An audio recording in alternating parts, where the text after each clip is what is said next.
Video mo ako. Tutukan mo dito. Dito guys, bibigyan ko kayo ng diskarte guys sa pagkabit ng itong rocker arm guys dito sa may ano guys sa mga Toyota 2E guys. So madali lang yan guys. Uunahin nyo guys itong ano nyo guys, itong retainer guys. Uunahin nyo lang guys. Tutok mo dito, tutok mo.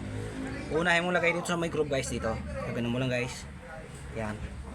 Yan. Pag nag-click guys, iangat mo lang to guys pag ano no. Yan. Ganun lang diskarte niyan guys Yan. Tapos ilalagay nyo dyan sa may ano nya guys, yung bola-bola. Yung ganun sila O isa pa guys So unahin ulit natin to guys. So tanggalin natin dito itong retainer. So lagay ulit natin dito guys Pakita ko sa inyo. Yan. Tapos ang gagawin nyo guys, ito, iangat nyo itong retainer guys. Pag ano no, tingnan nyo guys napakadaling pagkabit guys. O yun guys, di ba? O isa pa, pakita ko pa sa inyo. Para, ayan tatanggalin guys So lagay natin dito.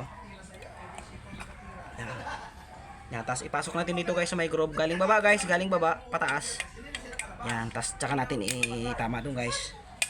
Tapos dito sa may dulo ng barbula guys. Ayun. Okay guys, okay.